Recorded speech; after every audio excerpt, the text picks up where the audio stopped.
Hello, hello, and welcome to the show because you are now tuned into a brand spanking new Monday Night Live. That's right, aka the Hangout Stream, aka the Chill Stream, baby. All fired up and having some fun for January 9th, 2023.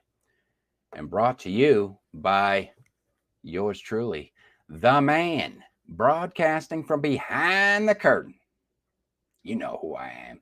Because if you don't know by now, you can visit www.livefreeliverich.com or simply Google this name and you can find out. How you guys doing? Did you all have a week or what? I have to say the channel was quite active this week. I have to say right now, a good chunk of tonight's show will be addressing some of the comments that you guys have left me throughout the week.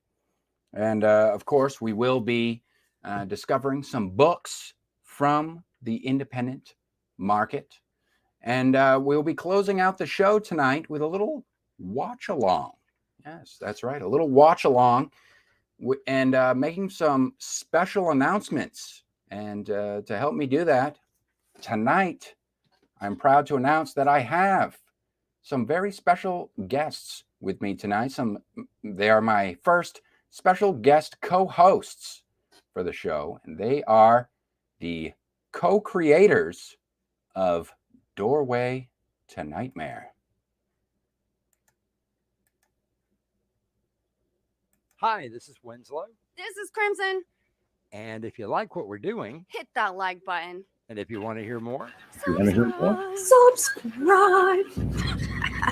Within your dreams, there are many keys. One of them opens the doorway to nightmare.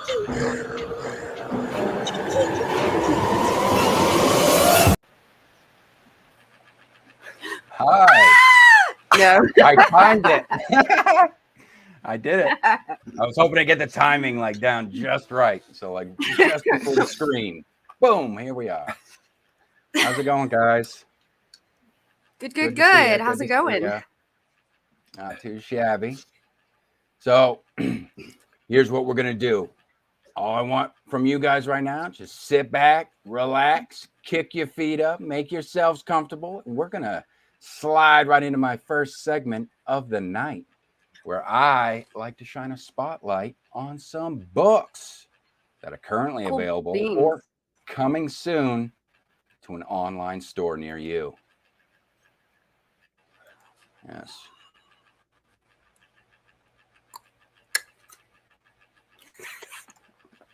Goofy. I know. Sorry.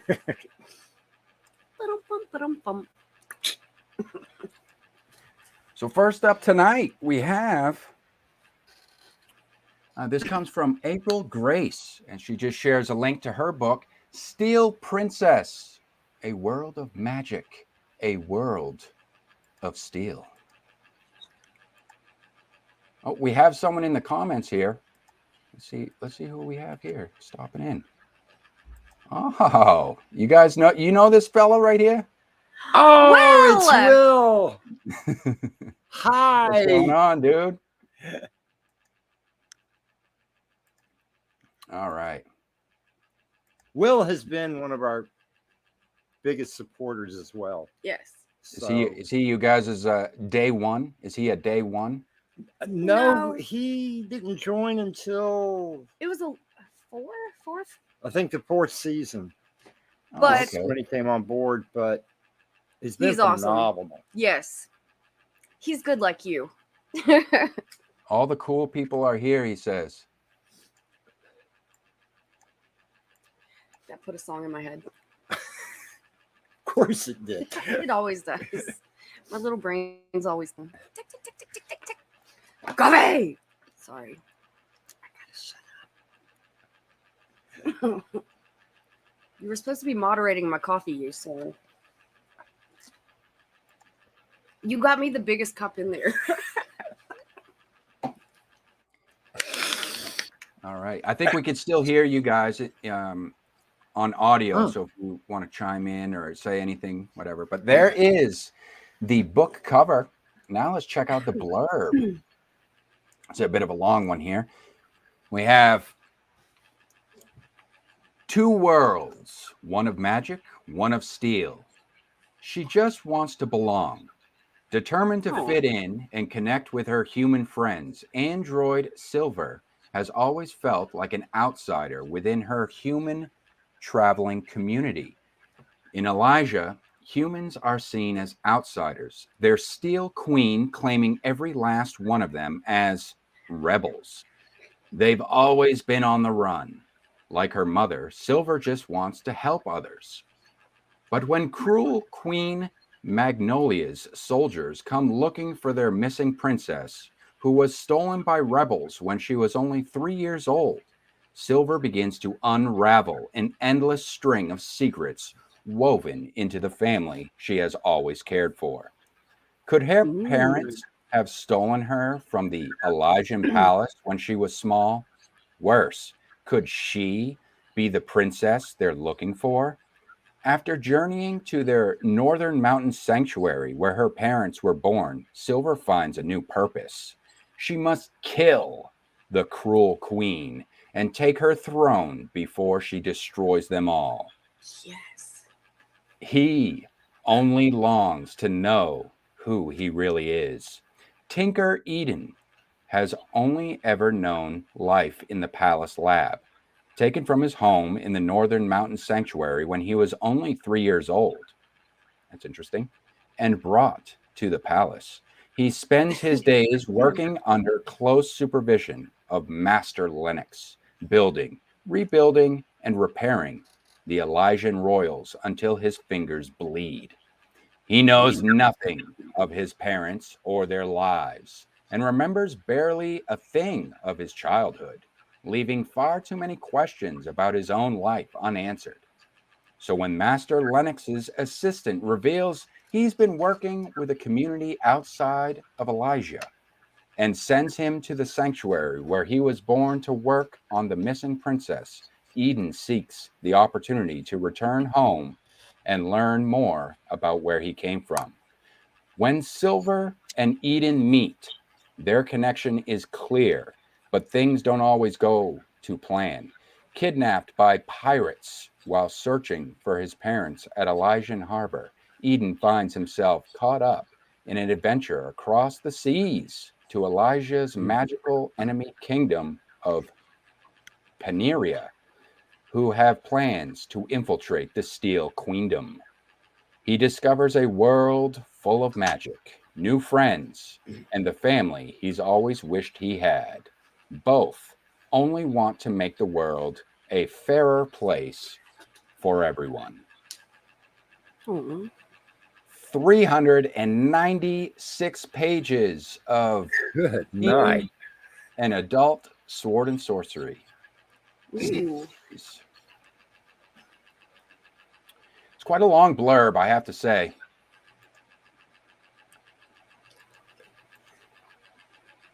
But that is Steel Princess. Wow. It's a long blurb, but very interesting.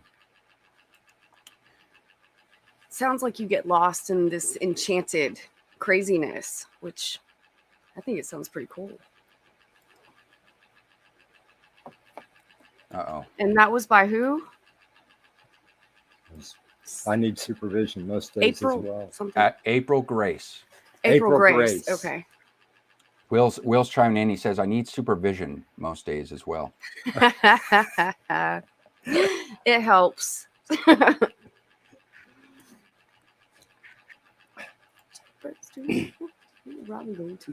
Hey, Raider. What's going on, brother? Hello. He is one of the regulars here on the Monday Night Live. Yes, co-hosts. These are my co-hosts. This is Winslow, Swan, and Crimson McKenzie, the co-creators of Doorway to Nightmare. Hello. Hello. Hi there. Glad you joined. Yes.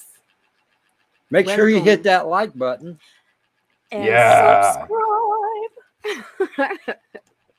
And then head over to our channel and do the same thing. Oh, yeah. Yeah, we'll be linking Hang that, out of with the course, cool in the kids. description. Now, of course, all these books are suggested to me directly by the publishers themselves.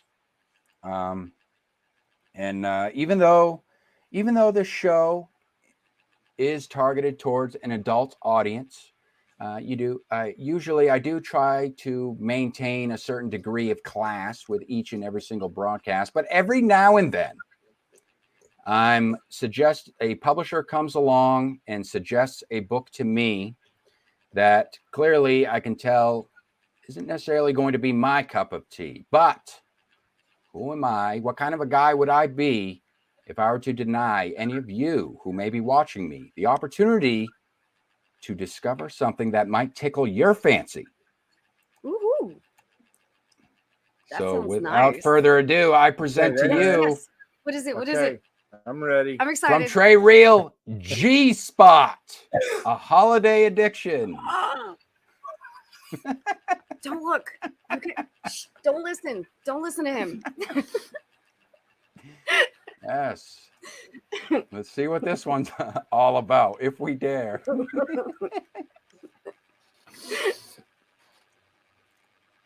Oh my. Addicted sex fiend. It's get, Wow. When will this be available? We're, No, I'm sorry. I'm like, we're getting spicy Monday night. We're in prime time hours, Woo. at least on the It's East getting Coast. hot in here. oh, I can't wait for this blurb. I might blush. I might blush, but I'll do it. Oh, I'm we're all so good excited. Do your sport. best. Do it. Do it. All right. Here we go. G-Spot. Yes. Make her sing like Mariah this next holiday season with Woo! G-Spot, Holiday Addiction. Shh, be quiet. I can't hear him. Or All right. Hold on. keep going. Yes, here is the blurb. All right. It's in first person, so this ought to be real entertaining. Oh, nice. Oh, this ought to be good. I can't wait. All right. G-Spot, A Holiday Addiction by Trey Real. Let's keep it real, people. I no longer go by Attorney Paris Thomas since being released from jail. I was reinstated, but don't have the desire to practice law anymore. This choice was mine's and no one else's. I now use my middle name, Kenna, and I am still a sex addict. I assumed that I was in remission, but clearly I was wrong. I am on my way to rehab. I did too damn much this Christmas. Blair has grown up and moved away from home. I decided to go hang with her before she birthed those babies and get reacquainted. Who knew that Christmas with Blair and her slick tongue would cause a multitude of events? From my pregnant daughter and I fighting to sleeping with her baby's daddy, or was he? When I planned this Christmas visit, no one could have predicted that I'd have more murders under my belt, smoked more chronic than Snoop, and fall in love all in 1 week. I can't heal myself no matter how hard I have tried. Counseling helped when I attended, but I stopped attending. I relapsed this Christmas and almost went back to jail. Maybe if I stop smoking all this chronic, I can finally see the light. And maybe not. Let me spark up and get my eggnog in rotation. Drizzle, drizzle, my nizzle, 'cause a ho, ho, ho is at it again. Yes. What Yes. channel are we on? That last line was indeed in the blurb. Now, I don't want to say too much about this because it's in first person. So I'm not sure if this is like a true story type of thing or if this is fiction, but I don't know. 78 pages. It's 78 pages and categorized under Black and African American erotica and holiday fiction. Well, Can you imagine that? Why they put it under holiday fiction? Can you imagine that? Like if you're just searching under holiday fiction on Amazon and you're like, you're trying to look for something nice and wholesome, maybe a little Hallmark-esque yeah, for the family, and you just stumble upon, G-spot, a holiday addiction. Ooh. Wow. Santa's gonna be nice to me this year. naughty or nice indeed. Yes. My, oh my, what a wonderful day. Oh, you did a good job getting through that. Yes. Thank you. I was trying Twizzle to keep my composure. Ho, ho, ho. It's the Make Her Sing Like Mariah. That's the one I'm going to remember. I know, right? That was me. I ad-libbed that. You like that? Oh, Make her sing. Yes. Oh my God, you're awesome. I'm glad you guys are good sports about it. I'll let you know right now. All freaking week, I'm like, oh my gosh, this is my first time having guest co-hosts, and I have to cover erotica on the stream live. I'm like, how am I going to approach this? And hopefully, but well, guys, I knew you. I had a things, feeling you guys were going to be cool. You guys were good. Yeah, considering some of the things I've written. Yeah. Some of the things I've read. Yeah. Still trying to turn that one book into a. Yes, you guys do have a sub here. Rainer is actually a sub to the channel. That's cool. Sweet. Been watching. Yeah, definitely. Rainer, we're going to be. Yeah, we have some. We do have quite a bit of news to talk about during the stream as well. Let's see. Will's dead over here. He's already. We're not even 20 minutes into the stream. Will's done. He's checking out. No. Will, that's no excuse. You still have to do scripts. Exactly. No. You guys, definitely not. Probably judging from the blurb. Not family friendly. Oof. All right, let's move right along here. We got two more books. These ones are less spicy. A little bit of an eclectic mix this week. I have to say, we're bouncing around quite a bit, different genres. But this next one from Twitter comes from Lisa Marie Meadows. She just shares a link to her book, Hero's Journey. So let's see what the hero's journey is all about.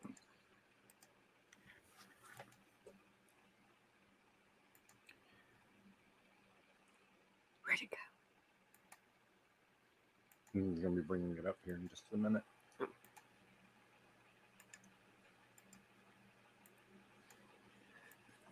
Coffee.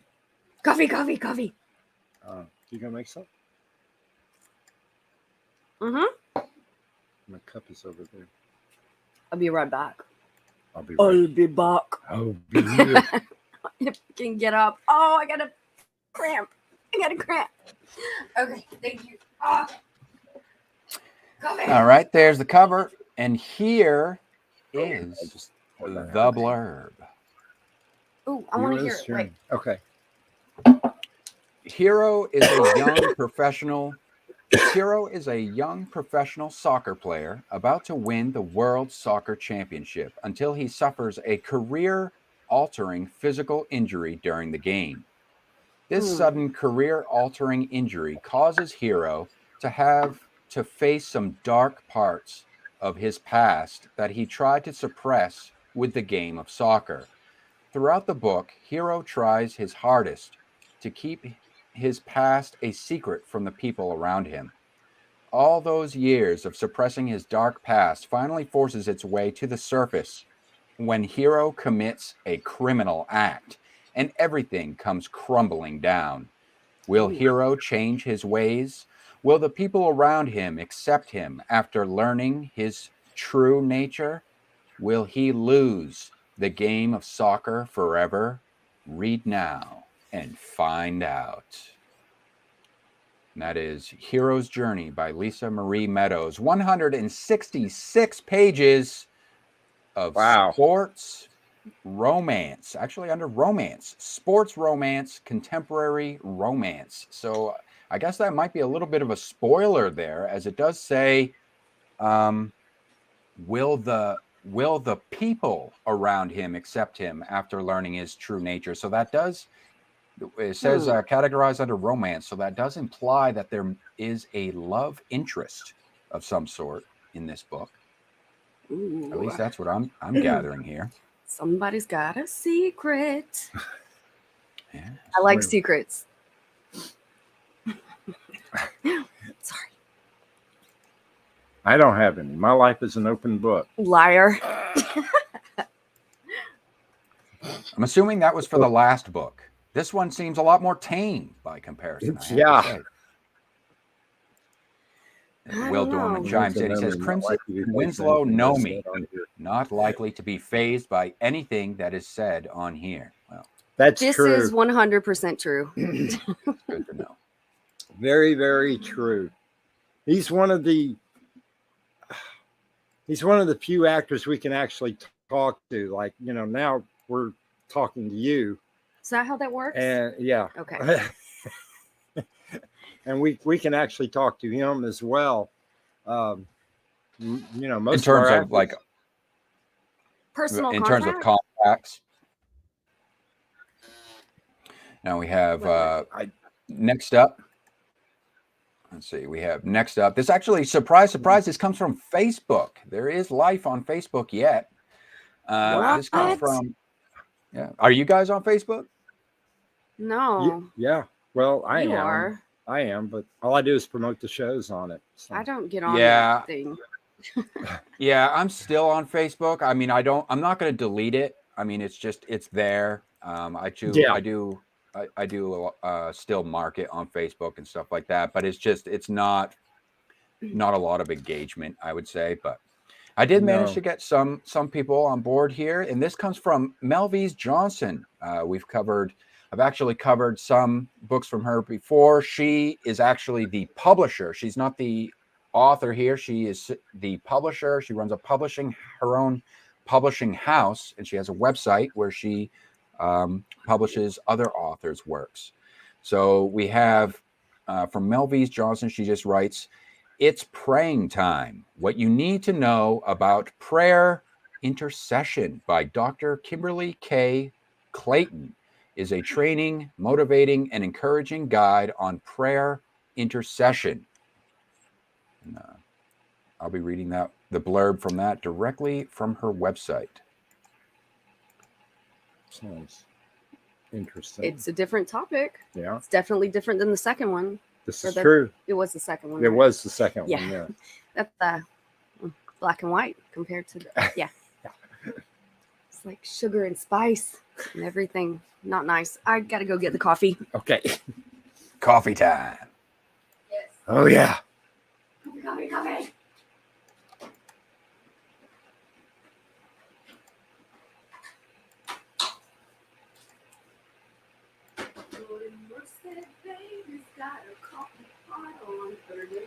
I'm sorry. I wholeheartedly apologize for that.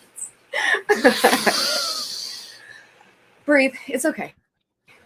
No one can hear me. It's okay, right? I'm interested. Sorry. An intercessor's pain. Oh, that looks sad.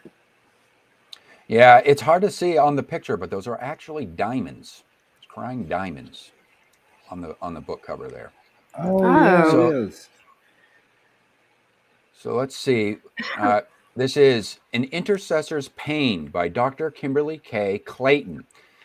An Intercessor's Pain takes you on an inside journey of what Dr. Kimberly has experienced as an intercessor.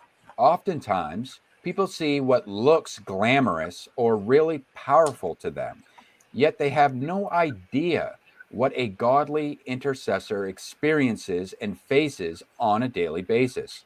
An intercessor's pain is also a word of encouragement for not only intercessors, but for anyone who has had to face insurmountable odds and still found the strength, especially through prayer, to be triumphant. And this is, I will be sharing the link on this one. This is published by Written Words Publishing, LLC. So whenever you guys, if you have a book that's on the market or coming soon to the market, just to let you guys know, it doesn't have to be from Amazon. So just to put that out there, if you sell books directly through your website, in other words, or anything like that, you can share that with me. I actually wanted to look up, just while we have that on screen still, let me just look up what is an intercessor. I've never actually heard that term before. Intercession is the act of feeling someone else's pain or turmoil, like what they're going through, sort of like an empath. It's like you feel others' pain. So that's intercession. Anyway. Sorry. I didn't know. It's roundabout. That's I think. I mean, I could be wrong. Let me see. Well, in context to in context to the story, I just looked up the Wikipedia. It says intercession or intercessory prayer is the act of praying to a deity on behalf of others, or asking a saint in heaven to pray on behalf of oneself or for others. So it's like a mediator between the person and God, or a higher deity. Okay. But they feel the others and transfer. Yeah. All right. I was just it's been a while about since I even heard that word. All right. So let's see what we have here. Hold on. Okay. What are you saying, Rainer? If I could cry diamonds, someone beat me up now. Like an empath, he chimes in. Yeah. It's kind of like it seems like someone who is empathetic. It definitely seems like you would have to have a lot of empathy to have that, to take on that kind of role or play that kind of role in someone's life. I wonder if it's like if it's a for hire thing, or if they work like through a charity or something. I would imagine it'd probably work through the church of some sort. Yeah. I would think so, yeah. But those were the books for this week, you guys. So if you want, so make sure, for those of you watching, if you watch this on the replay or whatever, you can head on over to the community tab, and I will have a poll so you can actually vote for which one out of those 4 books you thought had the most text appeal. Yes. So which one out of those 4 books would you be most likely to pick up? And if you would like to discover more... Well, I know which one we would. Which one had the text appeal? Oh, yeah. Oh, yeah. Oh, yeah. I would love to get some of that text appeal. It would be great for the next family gathering. Look, don't ask, don't tell, as far as that goes. All right, guys, come on. Be right back. Gonna make coffee. Oh, it's in there. Oh, I forgot. He puts like a pound of sugar and cream in his coffee. It's insane. A lot of that sugar and cream. He adds a little coffee to his cream and sugar. Can you get my cup, please? Herman's here. Hey, Herman. Hi there. Author Herman P. Hunter. Thank you. Yes, please. So if you guys would like to discover more from the independent market, you can head on over to the Shorts tab or hit the playlists, and you can open yourself up some mystery packs. That's right. So inside every mystery pack, you get one cover card, which reveals a book from the independent market that has been recognized by the Live Free, Live Rich network.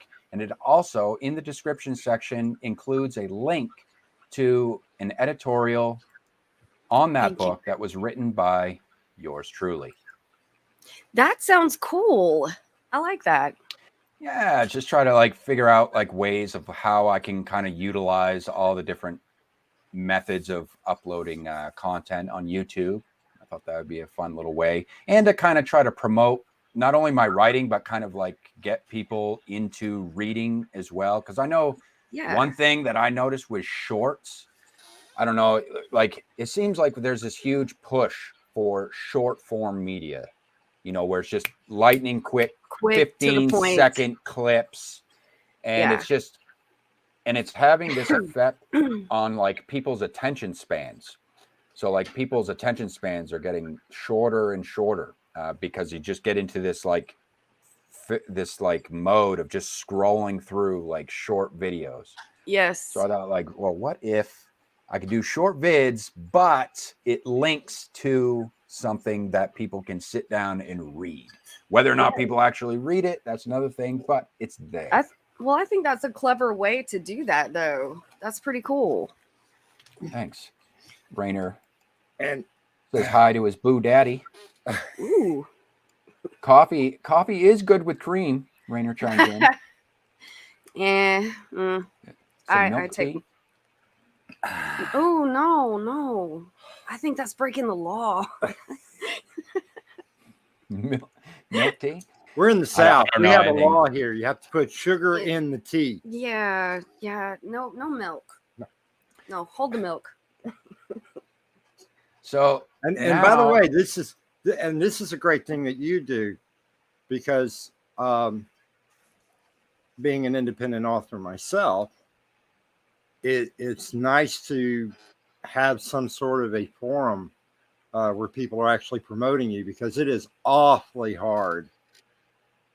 Yeah, but I mean, I've got 18 books out there, and like she says, you know, nobody knows you. Yeah, the only reason why, you know, your stuff isn't in the book aisle, you know, right front and center, is because no one knows who you are. I love your writing. And that's really something that a lot of indies struggle with. Marketing is like the big thing, and social media is not for. I mean, it is like we're getting to the point where, you know, social media, it's more accessible for people, but it's not. I know that it's not everybody's cup of tea, you know. Right. Well, as far as that goes. Not to mention I'm going to throw something out there that, okay, so one of our other actresses is Annie Mick. Oh yeah. Who is also an author. I have read a couple of her books, and they're great. Yeah. She does romantic comedy dramas, is how she classifies them. And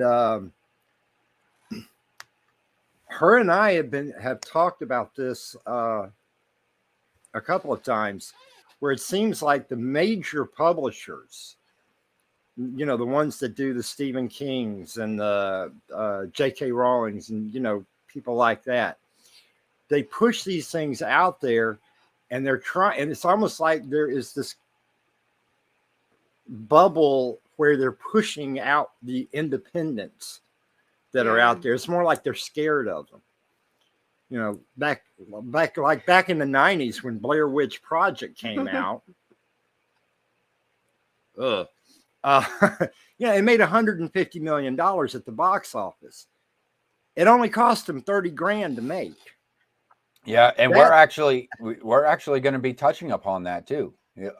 Like, hold that thought, because we're talking about traditional publishing. That's actually on this channel. I do like this thing where I call hot topics for content creators, and one of the prompts for one of our ongoing conversations is the prompt is trad pub obsolete, or is traditional publishing obsolete? Because I have noticed that there has been quite a rise in the indie scene itself, and it seems like more and more people are choosing, maybe for reasons that you speak upon, with trad pub kind of overlooking people, or we have talked about things where it's like, okay, well, it seems like maybe they're willing to take on an indie, like somebody who, in other words, if you're an indie author and then you have an established reader base, if you have an established reader base and you have quite a following on social media on top of that, then they may be more apt to, you know, take a look at what you've written before. So it's almost as if having a social media presence is almost like a prerequisite to get into, like, say, one of the big five or something like that. Yeah. And that's some of the things that we've talked about on the channel. Let's see what we got here. I didn't mean to go off on that. Oh, no, please. I like the conversation. Social media, Herman says social media is mostly a losing proposition for most indie authors. Actually, Herman, I don't know if you heard that, but I had one pitch. It's the newest pitch from the Hot Topics, where the prompt is indie author folly is what it's called, and it's basically like coming up with examples of like things that indie authors do specifically that could be considered blunders or things that that probably aren't such a good idea. And I'm going to kind of hone in on that. I have some ideas down the road. I'm going to actually post some new videos to kind of get into a little bit more detail as far as that goes, because I can't just be, I am biased. I do have a bias towards independent publishing. I mean, that's kind of why I'm doing this whole show and everything, is like, this is a platform for indies, is really the whole main focus of it. However, I do see how traditional publishing, like people who want to get into traditional publishing, the landscape is changing, is basically what I'm saying. It's not necessarily just one or the other. Like, you're starting to see that there's kind of like type of publishing where people can have, maybe they have some indie works, but maybe they also have some stuff that's also traditionally published as well, because it seems to me that's how you get your foot in the door in terms of maybe movie deals or something like that, is to get traditionally published. Yeah. You submitted an essay. What's the context on that, Rainer? Submitted an essay last week. Will Dorman writes, audiobooks, just recorded them and upload. Just record them and upload that way. People don't have the time to read anymore. So apparently Will is a fan of the audiobooks. All right, so before we get too much on that topic, let's get into the next segment. And this is just a little segment, as needed kind of segment, that I like to call Your Comments Matter. That's right. My comments section is not there to satisfy AI algorithms as much as it is there to give me a chance to engage with those of you who give my videos the time of day. It's okay. So let's check out some of these comments throughout the week. We'll get into these hot topics for sure. I know I've had some people stop by through the week. Hot topics. I almost did that too. Hot topics. Hot topics.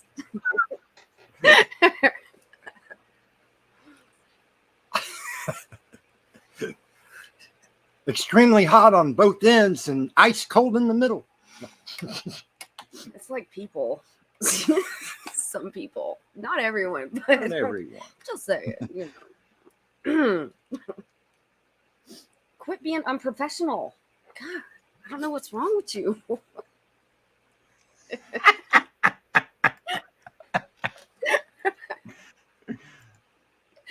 Oh, did I do it to you that time? Yes, you did it to me that time. Every single time that I take a drink of something, he says something, and I almost just spit it out. He's over there choking. I'm like, people, we're live, people. We're live. Sorry. I'm kidding. Sorry. I'm kidding. Wait, we're not pre-recording? What? All right. Here we go. This is from can you guys see that on screen? Okay, you can see that. Yeah. This first one, comes from Alice Lucinda Bronte, and this is from last week's stream. just says I had read her a piece of poetry from her during the stream. She says, "Hi, thank you for reading my kitchen sink poem on your channel. It's interesting how you reacted to it because whilst it is clearly on a political subject, I deliberately just told a story without giving a political opinion of my own, so that different people would read into it in their own way. Talking of reading, you paused a little long on the line breaks, but otherwise did a good job." Well, thanks for contributing. Definitely appreciate that. Anytime you guys, I'm definitely don't proclaim to be like a public speaker or anything like that. A lot of the times I'm sweating before I go live on the air. So yeah, but I definitely appreciate anytime you guys want me to read something live on the air, I'll give it my best shot. As far as that goes. Oh yeah, let me put up my banner here, just to let everyone know who our top commenter is. And this comes from The Right Mindset. This is Thomas Beleza over at The Right Mindset. He is an author and author-tuber. He writes, this comes from, is TradPub obsolete? One of our ongoing hot topic threads. He says, always getting those topics going. People need to be talking about things like this, traditional publishing, and getting people thinking about it. We can't change what we don't understand, and knowing about stuff is not the same as understanding it. Thank you for giving a voice to it by reading articles and talking about it. Yes, I believe this was the one. There's actually a strike going on now. I think it's going to be coming to a close here. It's going to be resolved sometime soon here. But are you familiar with HarperCollins? Oh, I've heard the name. Yeah. Yeah, they got a big strike going on right now, I guess, with the employees over there. They're on strike for oh wow. Yeah, for wages. Yeah, I guess their cost of living is skyrocketing over there in New York. No. We wouldn't know anything Apparently. about that. We need more coffee. Coffee. Sorry. Thomas goes on. This is from one of the special presentations that I uploaded on teaching story structure. Thomas laughing his ass off. He says, I love the introduction. A little bit of an inside joke on this one, but I'll leave it up to you guys whether or not you want to see what that's all about. But he said, he's laughing his ass off. He says, I love the introduction to this video. P.S. This was a really interesting take on the writing process, structure, and developing story. Thank you for putting in the time for making the graphics and laying it all out. And an aside, all stories are great with a red-headed woman, as a story without a red-headed woman is incomplete. So, Yeah, but they'll steal your soul. You're not supposed to say that. I hope you're paying attention, ladies. I mean, I don't know if Thomas is on the market, but apparently he has a type. Redheads apply here. All right. Next one from Horse Blood Moon, Mr. Christopher Magnus, also an author. He says, this is on a video, another presentation, my most recent presentation. It was just the Live Free, Live Rich 2022 in review video I uploaded last week. He says, keep up the great work, Jonathan. Stay true to yourself and remain focused, and you will achieve your goals that you have set for yourself. I appreciate the kind words, that's sir. kind. It's very nice. All right. So this is a first timer on the channel here. Somebody that I am familiar with because I am subscribed to his channel, but this is actually author Ben Pick. Ben Pick stops by the channel with, and he also has a channel called Running to Write. So this is author Ben Pick chiming in on the art and artificial intelligence hot topic. See, he has a bit of a thought, a long, thoughtful comment here. Let's see what he has to say.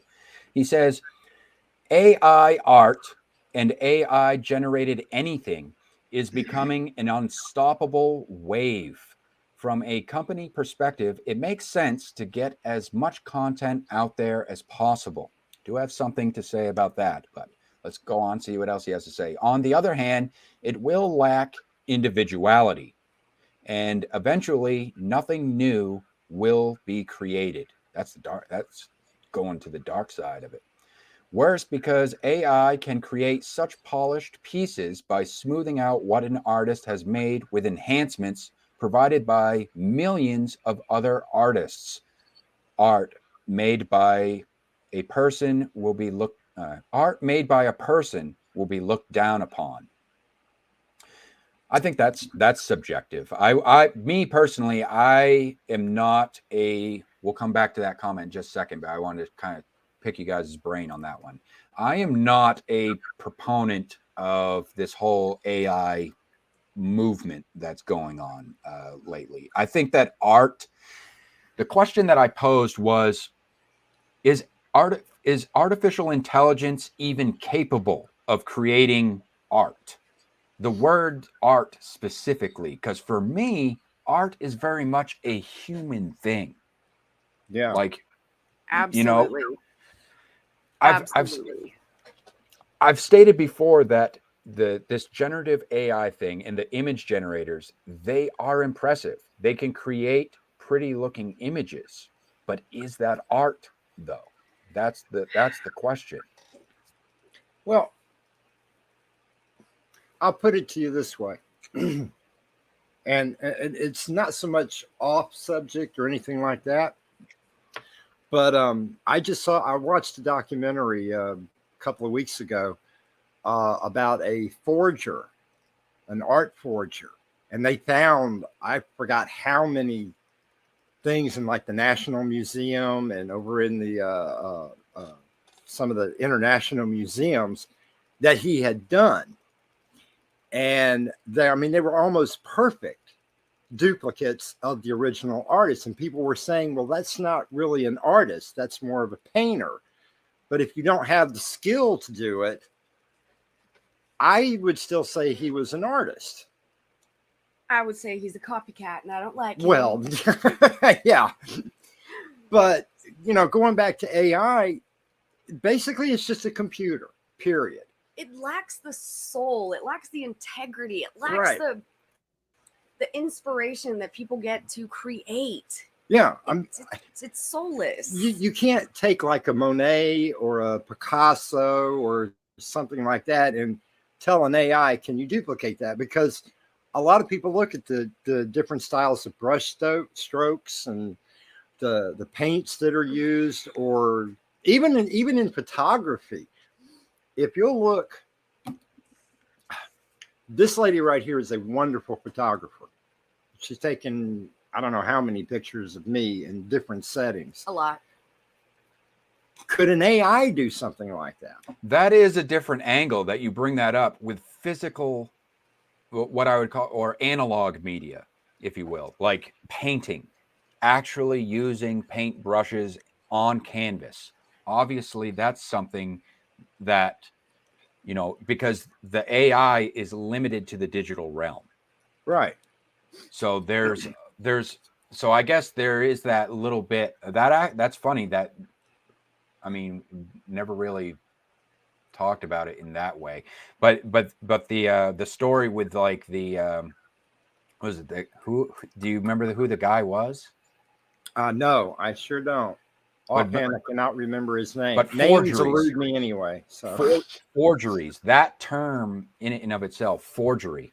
Yeah, because we talked about there was an article where it was talking about how these AI image generators, how they learn, how they work, and they have to have some sort of reference point.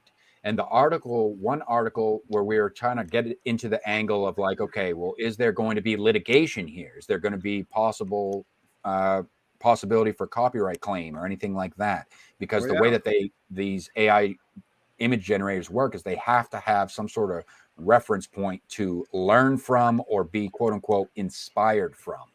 So what people were doing is do you know how they work? Are you familiar with them at all? I'm not. No. You haven't heard of them? So basically what they have is an app, right? And it's like it's basically like a search bar on the app, and people type in a prompt as if they were prompting an artist. Hey, I want a photo of a guy on a cliff and it's under the moonlight or something like that. They just Paint put me in like your French women. Yeah. I'm sorry. yeah, I get what you're give saying. me something like a French woman on there. She's risque. I don't think it can do nudity or anything, but maybe it might do some weird thing where she's got like 5 nipples or something like that. Because apparently it can't do hands. It can't do hands. So when it does hands, it adds like an extra digit or something like that. What Paint, the heck? paint like me kinda a like- harlot. Arr. Like a glitch. So yeah, so you put in these prompts and then it puts it in. But what people were doing was they were actually putting names of actual like prominent artists and in the prompt, including that in the prompt. And what the AI was doing was imitating a specific artist's style. Like so when you say forgery, that's basically what they were talking about. Is it's almost like this thing is biting another artist's style and almost creating, not in the sense of a 1-for-1 copy, but you could definitely, I shared some photos from the article. You could definitely see that, you know, it looks like behind the scenes, this AI was basically using his work as a reference point. Like it was pretty clear to tell. You could see like in the landscape and the style of it, like how you're talking about with the brush strokes, but Right. in digital form.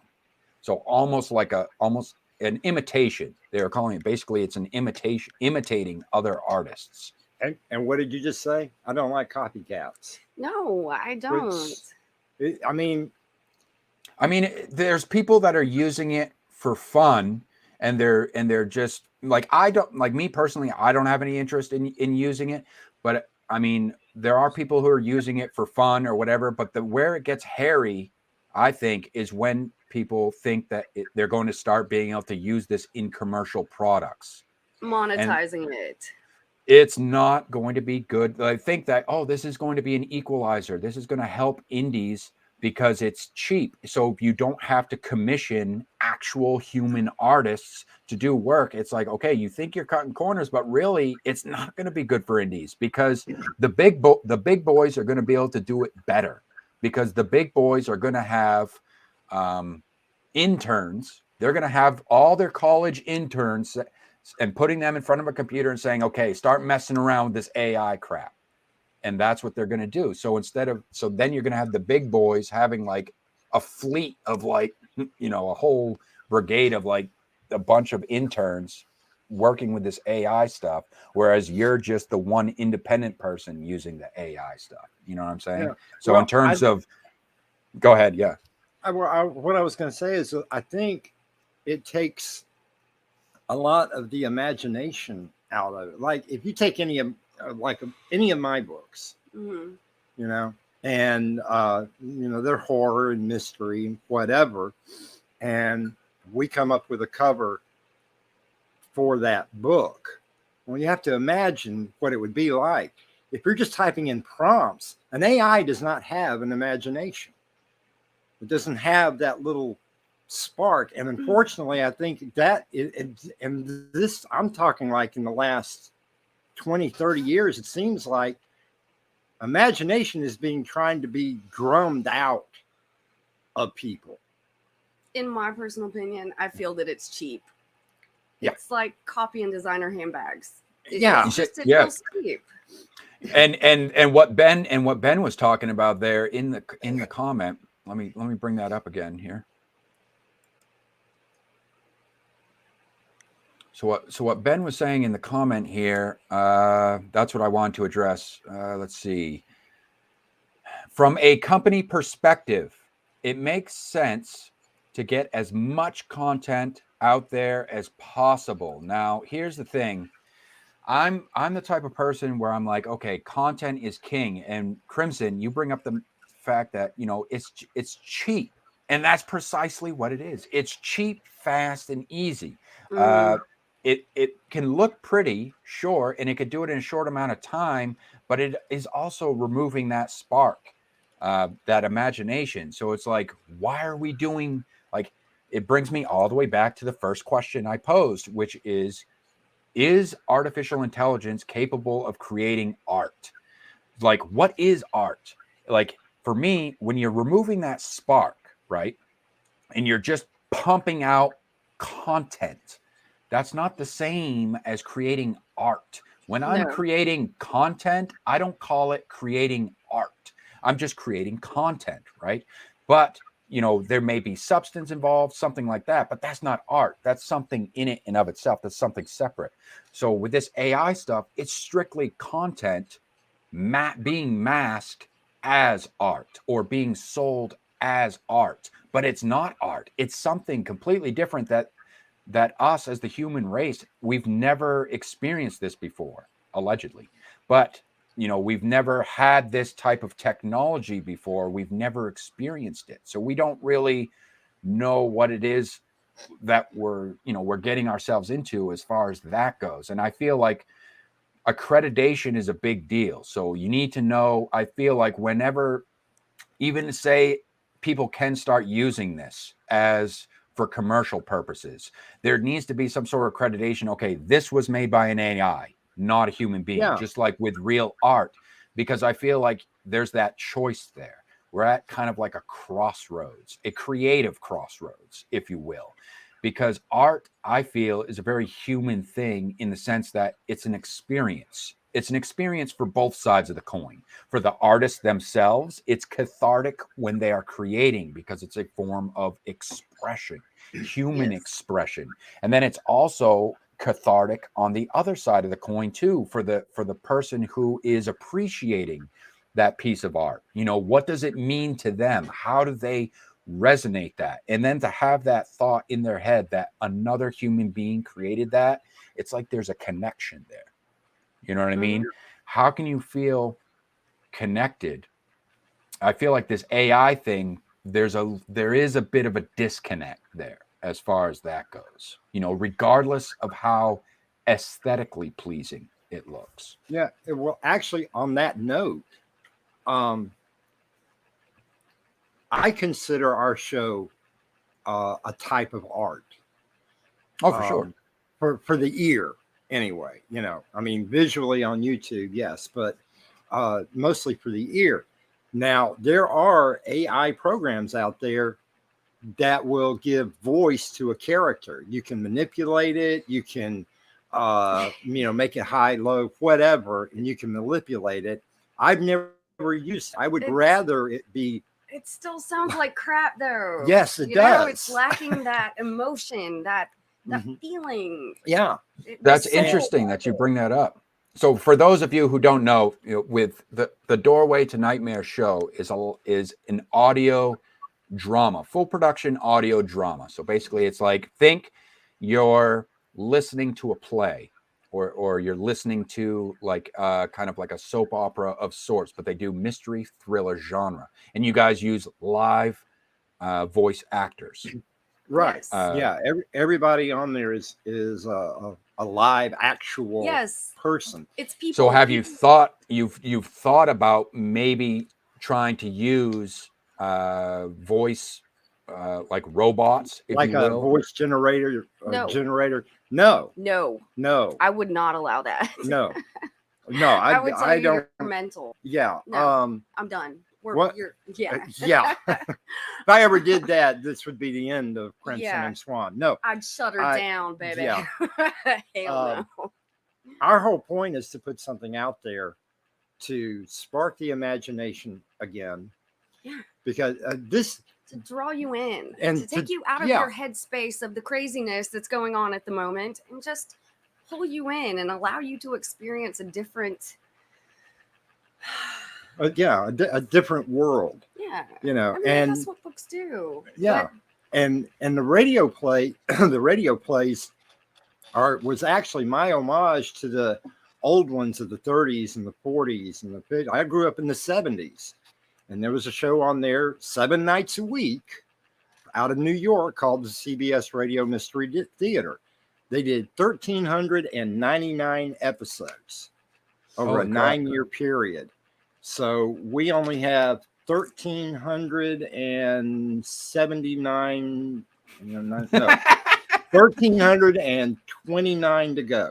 that all? That's it. Yeah. Oh, So You guys got it in the bag. we got it. Absolutely. But, We got this. but that was the whole reason. It was something that I'd always wanted to do, and I wanted to spark the imagination again. It's radio because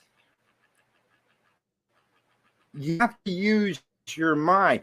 What I see when I listen to it may not be what you see. Exactly. You know, you got two characters talking in a room. To me, the room might be something rather small, like a sitting room or something. To you, it could be in a castle or something. It's all up to the listener's imagination.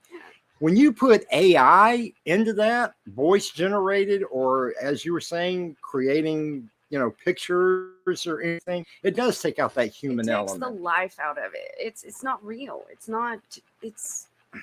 generic. It's not genuine. If you're doing it for fun, great. Oh yeah, have at it. It's like hey, I want that cool picture that who was it? Monet kind of painted, but put demon eyes in it, or something like that. Well, like some stuff like some examples of how people will use it. For instance, like with authors, they might use it for creating character concept art or something like that. I mean, people are having their fun with it. More power to them as far as that goes. Yeah. My comment on it was basically getting to the commercial aspect of it and starting to move and try to monetize it, because I think that that's probably where we'll get into the most conflict as far as that goes. Well, yeah, because if you do that, then you're taking away somebody's livelihood. Somebody that may have worked on a painting for, a year or something, like one, and suddenly you have this computer saying, oh, well, I can knock out 5,000 of anything these. you can do, I can do better. Yeah. So, I mean, and so it takes it away from the human being that literally poured his soul. Yeah. Yeah. Let's see what else. Let's see. Get back to Ben's comment here and just wrap up this one. He says, so going on, he says, lacking the individuality. So he says, to make a crude comparison, this feels like what happened to art shortly after the camera was created. While that led to new avenues of expressing what it means to be alive through artists who intentionally made less realistic paintings, I don't see how an artist could stand out among AI today. Unfortunately, I don't see how the works of uncredited artists used to train these AI models will get a fair compensation, given the way AI is at its most basic level copying and pasting something it didn't create. Yeah. Precisely. I mean, Yeah. I can go to my printer and print you off a really cool picture. Yeah. I mean, you won't have to pay for it. Yeah. I mean,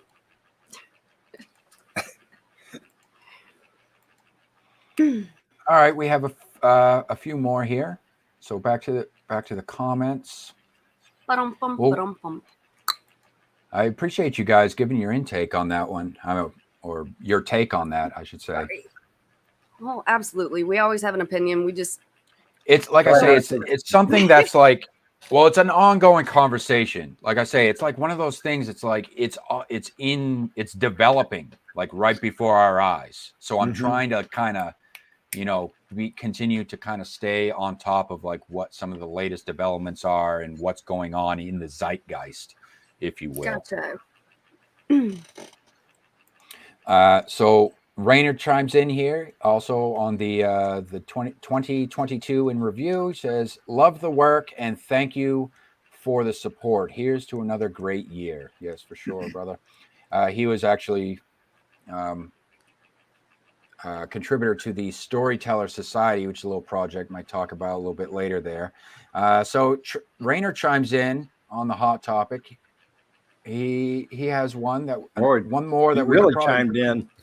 Yeah, let's break down this one. We'll get into one more here. This one is actually on is TradPub obsolete? So let's see what he has to say. I've held off on commenting because I don't have a definitive conclusion about it. The thing I could mention, though, is that growing up in China, where web novels being the place where vast majority of the fun and interesting fictions come from, TradPub has never been as important or monumental to me. It's always there as some kind of business establishment and nothing more than that. I'd written web novels that had some traction, and even if I had gotten to monetize them, it'd still be a relatively simple publishing deal where I'd earn a portion of the paid reads from the readers, and there'd be not much gatekeeping or editorializing from the editors. Aside from porn and politics, because it's in China. In many ways, this is more like indie publishing in the US. And right now, TradPub fiction is living off republishing web novels through deals with the platforms and translations. There's not that much land for them in terms of fiction. See, I'm not too familiar with the whole web novels thing. Rainer has explained it a little bit to me. It's basically like serialized fiction.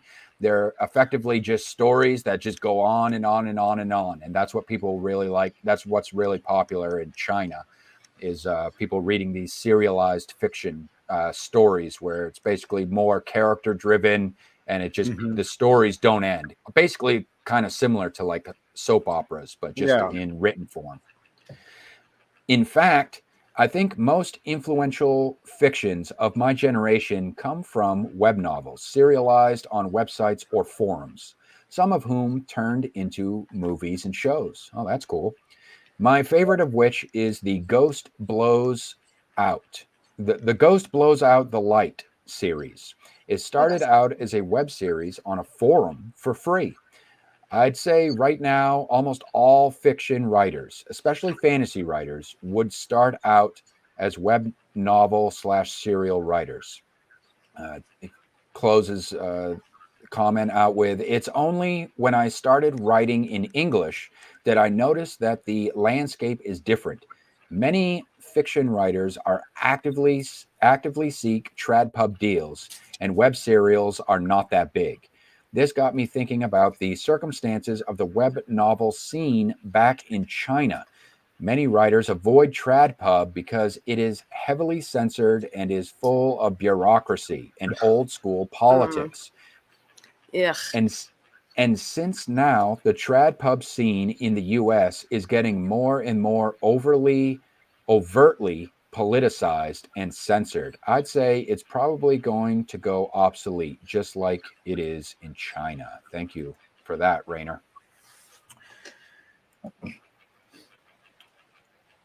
Have you guys, what do you guys think about serialized fiction? You know anything about it? I mean, I know a little bit about it. I mean, serials have been around forever. Go back to almost any kind of publishing, and there were written serials in newspapers.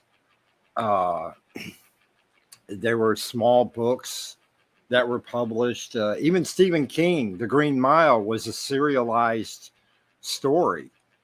He did 6 very small books. And living space. Yeah. Sorry. But yeah, but it's great that a story is character driven, but eventually I want the story to end. You know, and it seems to me like we've gotten on, well, especially here in this country, we get on this kick where you get these really great characters together, but eventually the stories start repeating themselves. You know, how long is Law and reporter been on air. I knew you were going to say that. Yeah.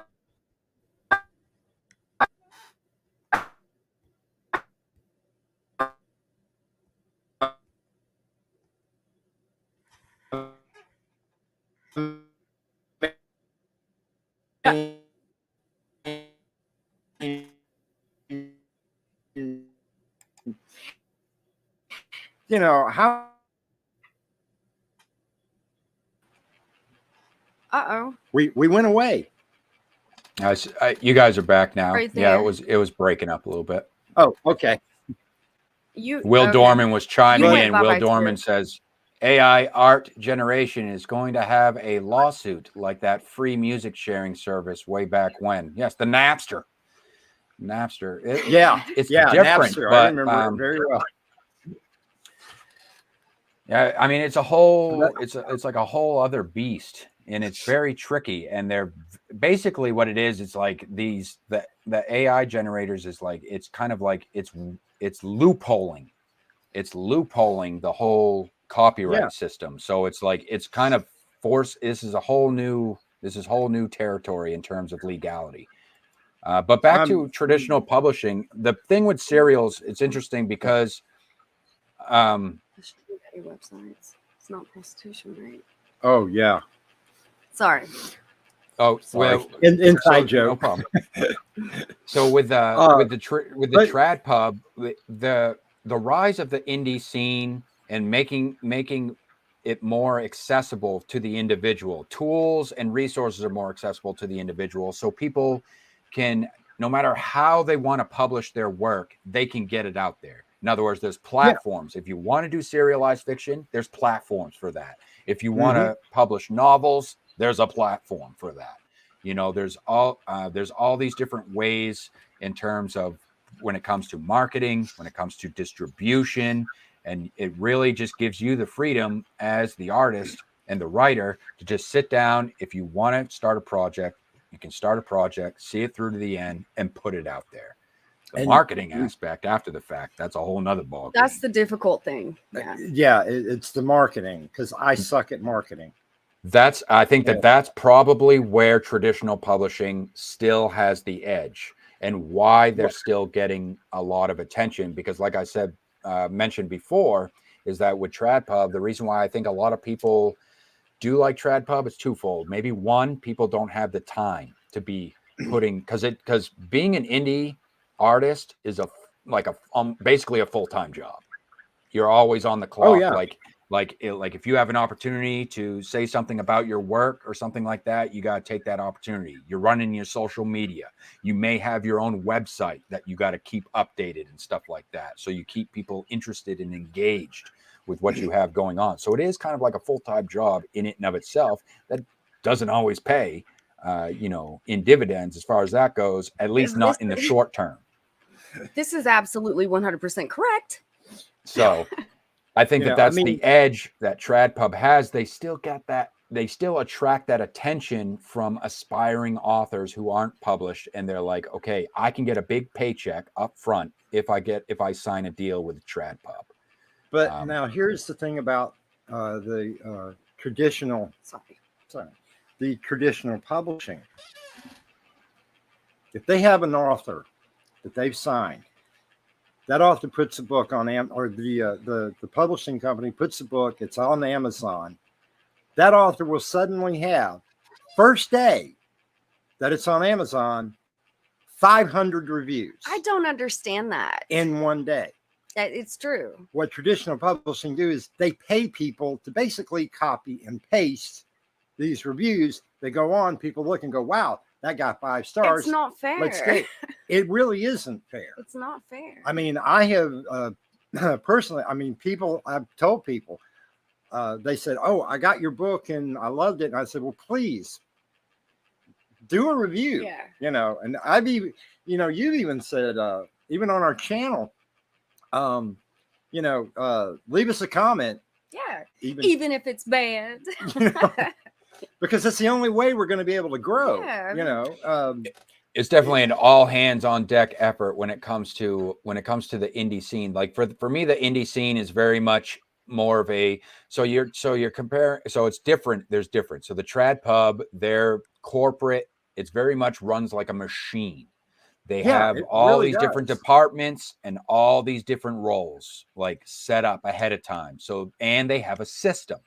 So when they have the author, you know, I don't come from that world, but I know enough to know, you know, as far as just simple business, understanding how business models work. So they have a whole system in play where they just, it's a plug and play thing where it's like, okay, they signing on a new author and then they're going to run that author's work from manuscript to published work through all the different channels that they have. And it's all set up for them. Whereas the indie, you really got to kind of get your hands dirty. You got to wear many different hats and juggle a lot of different roles. Yes. And the indie scene is like, I've always said this, is like the indie scene is, you know, it's not necessarily for everybody, just like entrepreneurship is not for everybody because of that, for that very reason. But at the same time, in the indie scene, it is very much community based. So it can be fun. I try to put it out there as it's not like you're dealing with corporate suits. You're not sitting there in boardroom meetings and doing this and that. It's really just about, are you passionate? Because I think the indie scene is where you find the artists, the true artists that have that fire within them, that passion for what it is that they do. Because you got to have the passion. Yes. Because like I say, it's not always, you know, it's not like you're going to come right out of the gates with like a 6-figure check in your hand. You know what I mean? No, that doesn't happen yet, you know, but yeah. So being a community-based thing, as far as marketing goes, it is like an all hands on deck where people play different roles. And you're very much, and I think that you're right when it's like, people don't realize just the littlest thing, like sharing posts or, you know, just liking, showing up, maybe engaging a little bit, or at least every now and then to let artists know that there are live human beings, real living, breathing human beings that care about what it is that you're putting out there. That goes a long way, man, especially in the indie scene. Yes. I mean, we do what we love and we love what we do. And that's why it doesn't matter. We're going to always keep doing this, you know? It's, as long as we've got everybody on board, willing to put their time and talent into this, we're going to keep doing what we're doing. I mean, if they still enjoy it and you know, and we have some kind of an audience, you know, it's that we're doing what we love to do. Exactly. I think that's a good segue right in. Yeah, go ahead. I was going to say, and I think some of the best fiction out there is coming from independents because they're not forced. They're not forced. It's like, well, you have to write it this way. I want chapter 17 by Tuesday at 5. Yeah. She tells me I'm like a publisher's dream. You are. And I say no, because how I write, I have to be in a certain mood. I can't go into an office from 9 to 5, sit at a typewriter and just start banging away. No. You can go home and clickety clack clack clack. I got that, and I have 4 more. Yeah. Here you go. But then I always see Will in you guys' comments. Yes, because Will is flipping amazing. He really is. Yes. And so awesome. is what's his name? Oh, Jonathan Rossignol. Yeah. That guy's flipping great. Oh, too. come on. Who's the one with the jokes? Always coming in with the jokes.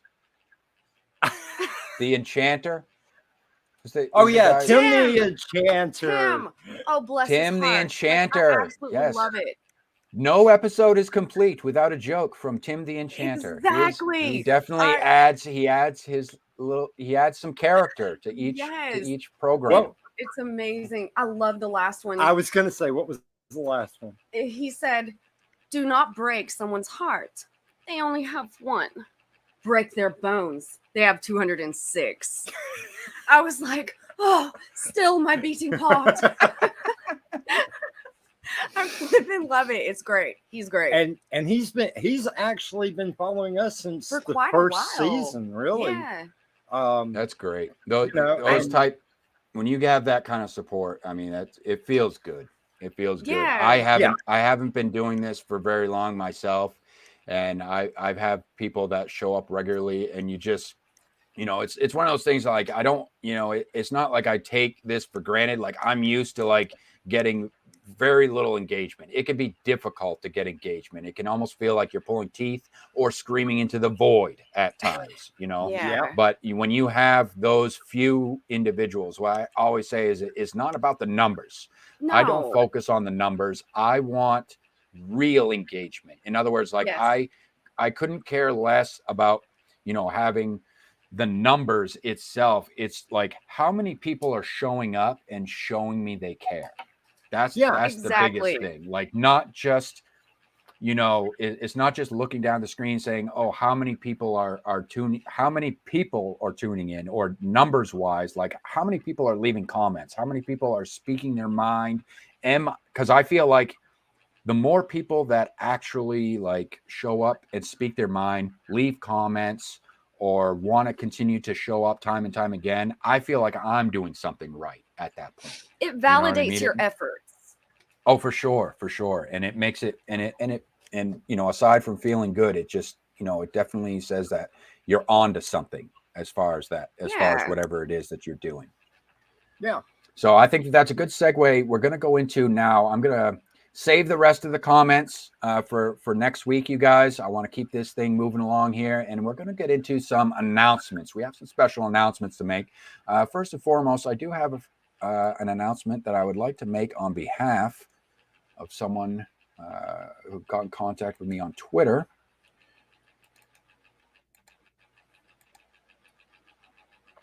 And this comes from Cal L. Yes, Cal Loxley. And you can get a freebie from Cal Loxley. She says, back to 9 to 5 and waiting for payday to add to your TBR pile.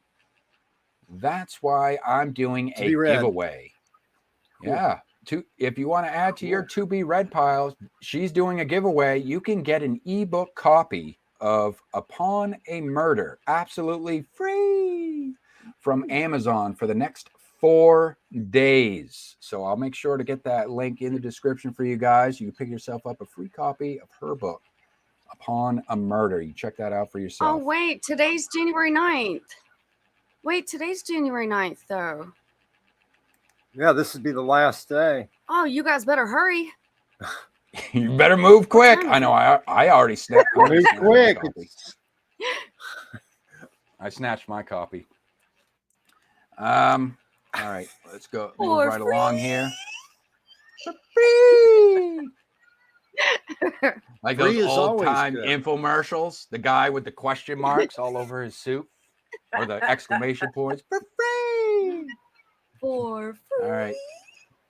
And this is if you guys would like to get your work, the easiest way to get your work featured on the show is you can go ahead, you can join the Discord server, the LFLR network on Discord, and you can share all your links with me. You can share your books, your blogs, videos, submission calls. If you are a publishing house and you got projects, you want writers for an anthology or something like that. The link is always in the description down below. No expectations of you whatsoever. You don't have to check in daily or engage in small talk. If you just want to use it as a resource to share your links with me, then please, by all means. And what that does in turn is it gives me permission to share your stuff, share your work live on the air. And that's why I use that. So now let's get to you guys. You guys have an announcement to make here. This Friday. Oh, man, we got to go. I'm sorry. So, shoot. Would you look at the time? Wow. It's a little late. Too late for that. Been great. Yeah, we got to go. No. It's been fun. But yes. Would you like to take let me do you guys. Oh, there we are. My. Oh, my. Hi. Speak to the people. There's Okay. There's Robbie. Don't point. It's impolite. Oh, sorry. Okay, so Friday the 13th. It's awesome. I need more coffee. Coffee. Yes. Okay. Go ahead and Oh, tell okay. them. Tell them. So Friday the 13th at 7 Friday p.m. the Eastern 13th. time will be the beginning of season 6. 6. Can you believe 6. Wait. 6. it? 6 6. of Doorway to Nightmare, our full cast audio anthology series. And it's a good one. It is. Well, they're all great. Yeah. But join us at 7, Friday the 13th. Doorway to So- Nightmare. And it premieres. So is the premiere. So are you guys have a new episode every Friday from now until the end of the season? For the next, it'll be for the next 13 weeks. I am going to let her explain no. 13. Oh, my. Friday the 13th for 13 weeks following. It's then. insane. Oh, by the way, it is a bit of an event. I have to say, it is fun for you guys watching. You guys do YouTube premieres. So every Friday, it's kind of like a get together, so it's like you do the YouTube premiere and you guys are typically there when the show is premiering, right? And you're you're on for the live chat. They're in the chat. I know I've been to quite a few of them myself, and it is like an event. That you guys do a good job at making an event and trying to keep people engaged in the chat and stuff like that while the show is going on. You've been on there. Will Dorman, another actor. Tim the Enchanter. He goes in there with a joke or two. Yeah, and then Annie Mick has been on there. I haven't seen Mick on there, but no, I have not seen Mick Davis on there. Jonathan goes on there. Jonathan goes on there, and it's just a friendly little chat. We it's tell fun. people almost like it's like almost like movie night. You know what I mean? Like we're all hanging out, but if you're watching this, it's the show's going on, but we're all hanging out at the same time. So it's a fun thing. I like how you guys do that. So for 13 weeks, season 6, you heard it right, folks, starts this Friday. This Friday night. Yeah. Now tell him about 13. Oh goodness! Very quickly. You think I can do it in 13 seconds or less? Maybe. Okay. Go. Wait. Okay, the number 13 has followed me around for all of my life, like absolutely every day. Yep. Okay. All right. Now I'm getting nervous because I know I can't do it in 13 seconds. Okay, go ahead. But so at first we entered season 1. We had 13 cast members and 13 episodes, and it ended on Friday the 13th. We did not plan any of that out. No. Like at all. It wasn't planned. It was an absolute mind. The only thing really planned out was the fact that we were going to do 13 episodes and make that a season. Yeah. And then take 2 or 3 weeks off to get the next season put together. Yes. And then we ended our last season, season 5, with double the cast members. 26. So 26. 13, 26. So, and it's just crazy. 13 has been good to us. Well, to me, and now I've rubbed it all over him. The 13.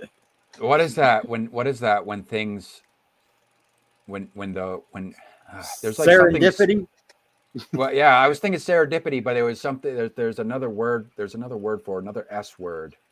It's like something has to do with like spirituality or something like that, where like things just kind of like fall in place like that.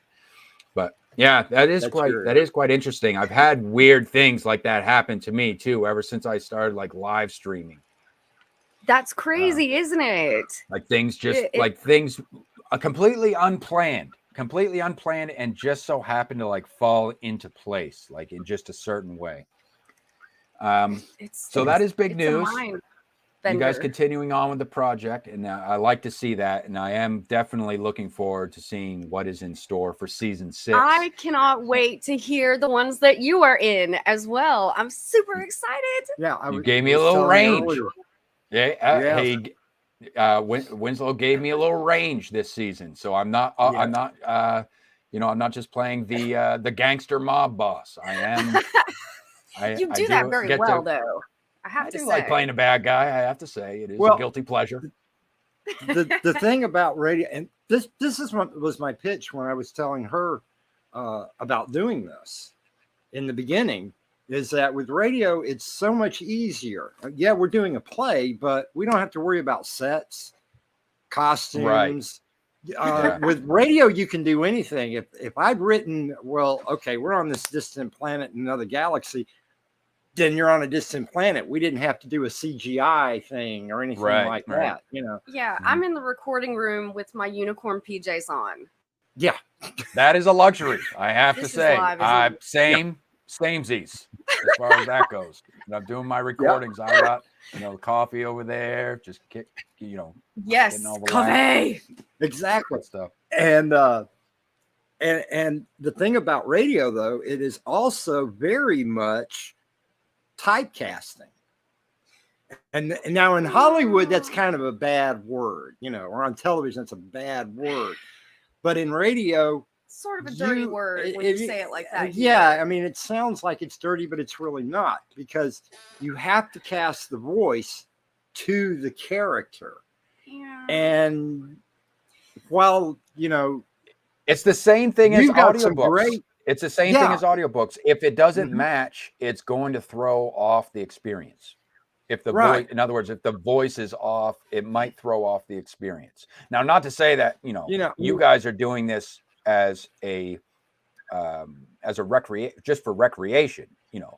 This is a fun project that you guys started. Into something really awesome. Well, no. What I was saying is, you guys. I wanted to bring that up. You just reminded me. YouTube is not your only platform, right? No. You guys are on multiple platforms. Please let the audience know.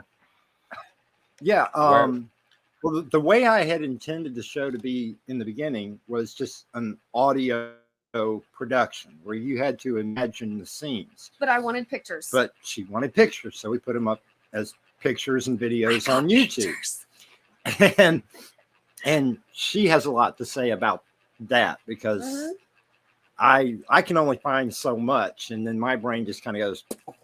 So I put us up as a podcast. Yes. And now we're on Spotify, Audible, Apple iTunes, Pandora, and several that I've never heard of. But yeah, you guys are on Spotify? Yes. We're on Spotify. Oh, wow. And let's see. Oh, and like I said, Apple and Audible, Amazon. It's actually on there, Amazon Music. How that happened, I don't know. But happy accident. I think there's another site called podcast.fm that it's on. Yeah, there was another one too. Yeah, and I can't think of the name of it. I should have written it down, but I didn't. We're still prepared. We do things on the fly. Sorry. Yeah, that's so our best work comes from on the fly. Absolutely. Wouldn't have it. So multiple platforms. So I wanted to. I'm glad you brought it up. So the .com. Oh yeah, and then we created a dedicated website to the show. Doorway that to Nightmare. I will be getting.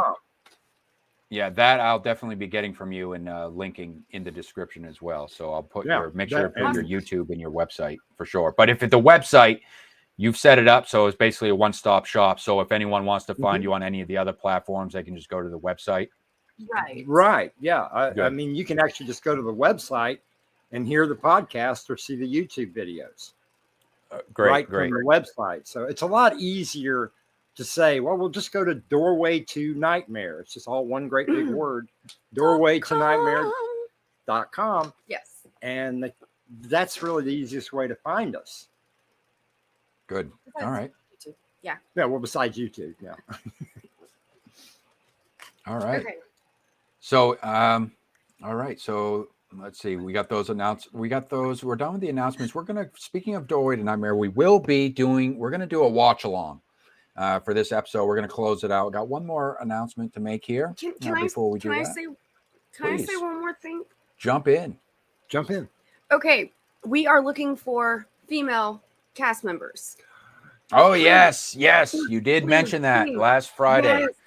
Yes, I would love. You guys this is an opportunity. This is an opportunity for those of you who are looking to expand your creative horizons, if you Yes, will. So you yes, guys, please. please go ahead, give them the pitch. Let them know what you're looking for. Just any female voice actresses, or even if you just want to try. Yeah, send us to the email. What was your Send it to mine. yeah? Yeah, it's It's on the okay. So I think it's on the thing. It's Winslow Winslow Swan Swan. at yahoo.com. Yes. I Yeah. think so. Is it the one or the two? No, Okay. use that one. But it's I can add Winslow- that. I can add that Win- to the show notes for you guys. No problem. Oh, that would be great. Yes. Just send it Any females, any males, if you want to try Yeah, out. I mean, males. Come on. too. But But we really, really need female cast members. at one time, I think we had 6, and now we're down to 3, Yeah. including Now, you. how do they go about? What do you expect from them when they email you? Just Do a like a 1-minute audio file of your best voices. I mean, if you just have one voice, read a poem, read anything. anything. Record it and send it. Because really, we need to know what your voice actually sounds like. Now, if you can do different voices, knowing that not everybody is Mel Blanc, you know. No, but we would love to hear from everyone that Mhm. wants to just go ahead and do a quick read from something that you enjoy Just- and send it to us. Yeah. And And that's it. Simple that's as that. Yeah. and then we'll get we'll get back into to you. yeah, Definitely. we'll get back to you. For I sure. will say that your turnaround, you do have quite a quick turnaround in terms of correspondence. So whenever I'm try to. emailing, whenever I email Winslow, it's like within 24 to 48 hours, he's replying. Yeah, back. I do my best. So to you're try to never keep left up with hanging. it. No, no. no, we'll definitely let you know something ASAP. So And especially if you get cast in something, I know it takes time, and there's this thing called life. Happened to us. It's a 4-letter word, man. People get sick or things happen or Yeah. whatever. Not able to just knock it. No. Her and I, what was it, a few weeks ago? Oh man, Had it was rough. we both had things with our throats. So yeah. recording so we was- could not record, but we're still editing, going over scripts. He's still writing. He's clickety clacketing, and I'm editing, and so we're still trying to get things accomplished. It's just no recording yeah, at but- that time. yeah, but I mean, it cast. I don't expect it to be like The next you. day. You. Oh, I'll send you a script. I and have 2 fun days with it. later, bang, it's done. Jonathan is like. That's why I tell you yeah. that it's just, if you want to have fun with it, these guys are great people, and I have fun with it, and I'm glad that that I met you guys, and that you allowed me to be a part of your project. It's been You're a fun great, experience. Great. I've got and I've got to say this real quick. Everybody that has been in this, from you, I'm going to try to do this. Oh, Will Dorman, Rossignol, Mick Davis, Annie Mick. Dave Arkhipov. Arkhipov, Raven Adams, Yes. What's William Stafford, What's Raven's Crimson. No. I mean, Silly? it starts with a P. Patience. Patience Darn it. Adams. See, I know I'm going You to said forget Willie. somebody. I said Willie. Jonathan. Mark. Not Jonathan. Well, of course, Jonathan Rossignol. Yeah. The Mark other J. Wheeler. The other J. The other J. Yeah, Jackson. Oh, Robert Jackson. Jackson. Yeah, I told you. And then Mark. Yeah, I got Mark in there. Mm-hmm. I'm trying to remember who went. Oh, well, then, of course, I have to mention. Let me make sure I get their names correct. Do it. Prince Titan. Yes. What is she going by? Oh, Wow, Woogie. that's impressive. You guys have worked with quite a few Woogie people. Isabella Woogie. Now, Madeline Lane. Madeline Lane. But it Please shocked don't me leave that anybody out. I hate that I we know, did this live. I know, I do too, and was so ill prepared. But if If I did your name, I'm sorry. I'm sorry too. But we just find everybody is great Absolutely. at these. If you don't believe me, go listen to the Yeah, shows. listen to them. You know, They're flipping amazing. we try not to make this concur. we try not to make this the Crimson and Swan show. That's even why we though want more cast. Come on down. and that's great, and that's I've said that on during live streams before, like I say, and I cannot reiterate it enough. The indie scene is a community based thing, if you will. It takes a group effort, and when you have opportunities like this, and I do consider it an opportunity, because when you guys are doing your thing and I can do my thing, but you make your thing available to me, like I can become a part of it. I find it cool, oh, this is what I'm doing.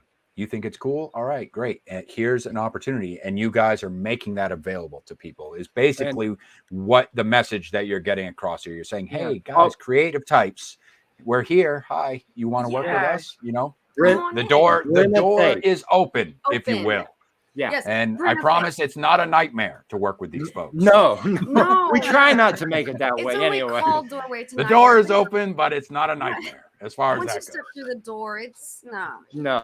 You'd be off. But, and Brenna Faith was the other one I forgot to mention. She came back. She got extremely busy and started doing some other projects as well as Robert Jackson. Yeah. So some of our actors have actually gone on to do other projects, where they could probably make a living. Well, I mean, we're just out we're here. working on it. Okay. Yeah. We do want to get our channel monetized so we can pay these actors that are putting their time and effort and energy into volunteering for our show, because we love all of them. I mean, you guys have your everybody. goals. You're working on it. You're working on it. You guys have your goals, and this is something that you guys are passionate about. And I think that if anything today, you guys have proven that, with our conversation here. So, and I think I do think that that's cool of you guys, that you are open to working with other people. And I know that that's maybe not that other people aren't to that, but it's not always easy, I guess, maybe for other people, but you guys are willing to kind of come out of your shell, and you're open to working with other people, and you have that door or that opportunity available. So we work. I do like that. I do want to mention that before we get into our final segment here tonight, that in terms of opportunities, the Storyteller Society is still accepting open submissions. So the Storyteller Society, if you don't know, is actually a little writing project that I launched last year in 2022. And we're looking for flash fiction. So this could be fiction that is as short as 500 words in length, or upwards of up to 2,000 words in length. And we're accepting any genre whatsoever. So if you could write any genre, or you could, even if it's literary fiction, that's also acceptable. And if your piece is approved, then you will book yourself a room, if you will, at the Hotel del SS, where all the members of the Storyteller Society stay. And your contributions will be on the website, featured on the blog from here until the end of time, if you will. Free for viewing. And this is kind of like one of my little opportunities that I kind of put out last year as a kind of a way to try to collaborate, if you will, with other writers. That's awesome. I like that. This place can be heaven, or it can be hell. Yeah, exactly. All right, we're closing in on 2 hours here. We got about oh my gosh, smokes. Just enough time. We'll finish up the show tonight. We're going to do a live watch along, if you will, of Closed Mondays. It was actually my debut on The Doorway to Nightmare, this episode. So we're going to do a live watch along tonight with you guys, and we're going to have a little commentary from the co-creators of the show themselves. So this is quite a treat, I have to say. So let's get right into it. Is there anything that you guys want to say to preface this viewing here? We hope you enjoyed it. Yeah. Closed Mondays. It was what, the second or third episode? Second episode. Second episode of season 5. This last season. I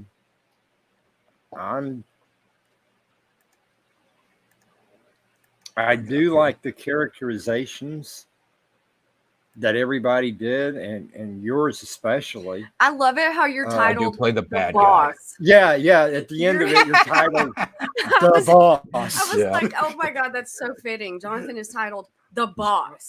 The boss. The boss. Hey, boss. Fun little fact. I am a fan of like the Sopranos and stuff, so it was like, well, you two are so fantastic. Did a great job. The only reason you were called the boss is it was very late one night when I was putting the video together, and I got to the end where I put the titles in, and I couldn't think of the name of the character. Oh, hey, it could have been Thug number 1. Oh my gosh. Thug. You play the part of Thug number 1. I would love to be called the boss. All right, here we go. And yes, Will, this is a great one. Yes. Love this. You're great too. I feel like I don't brag on people enough. All right, here we go. How's the volume on that for you guys? I'm your host. I can hear it fine. Okay. The philosopher Aristotle once said, the aim of art is to not represent the outward appearance of things, but their inward significance. What kind of place is this? It's an art gallery, Mr. Benetti. A simple but rather unique art gallery. Nothing more. But these paintings, they're AI generated. No, demons, torture, blood, and all of them, and the statues, hideous. Ew. You should look beyond the horror and see the inner mind of the artist. That is what art is all about, isn't it? She is so creepy. Our mystery drama, Closed Mondays, was written especially for Doorway to Nightmare by Winslow, Swan, and edited by Crimson McKenzie. Our stars include... You guys do? You guys have drama background? Is that what? Yeah, actually, yes. We do. She's actually been on stage. Okay. We're not going to talk about that right now. Well, no, we don't have to get into it. But fun fact, you've been on stage. Fun fact. Fun fact. You've done a lot too. I've done a lot. I was in radio for about 25 years. Yeah. Creepy chick. I don't know what you talking about. Raven Adams, Crimson McKenzie, short-lived TV show down in Florida. Do the radio thing that you do. You did TV. You actually were on radio. Yes. Yes. Do it. Do the thing. Oh. Do it. Oh my! Right on the spur of them. Oh my God! You make me. Look, it's not me, Winslow. I'm not the one putting you on the spot. Just for the record, it's the co-host, the other co-host.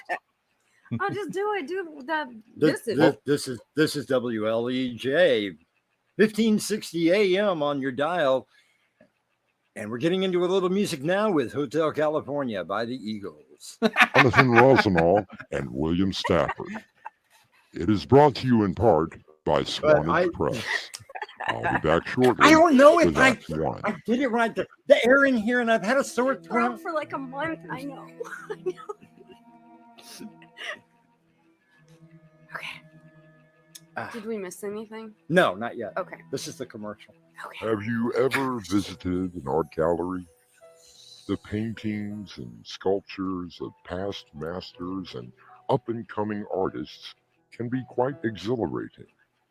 It gives you a chance to reflect on the beauty of the world through the eyes of another. what were we just talking about?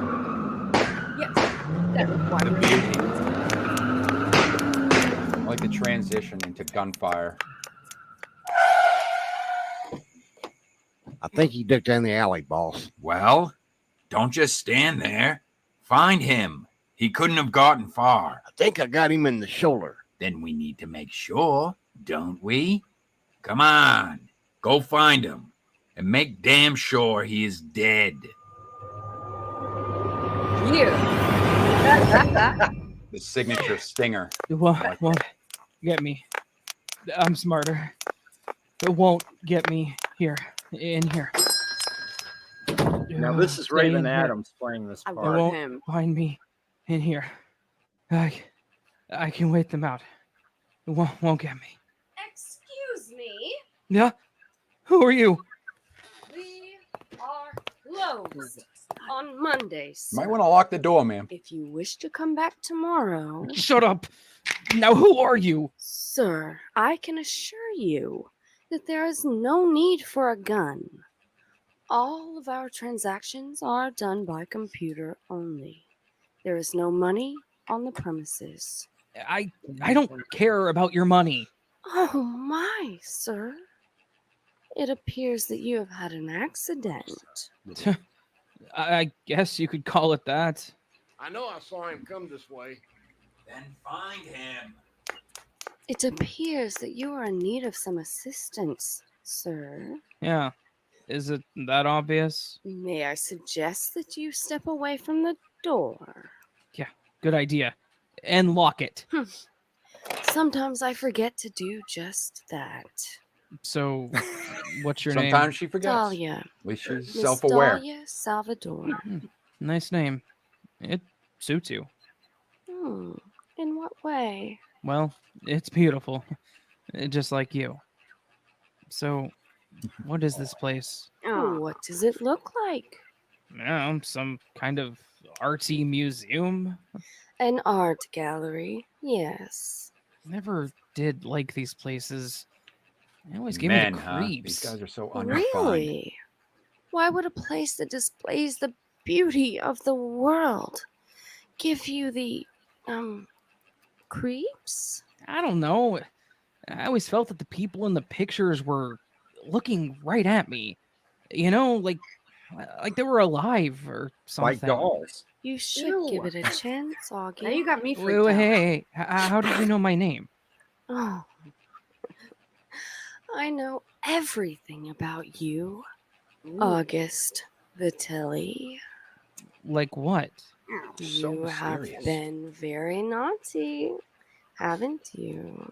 Then you should know that I'm not someone you should be messing with.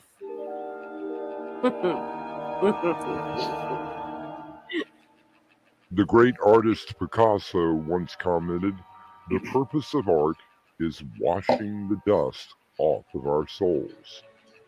It seems that August Vitelli has a lot of dirt on his.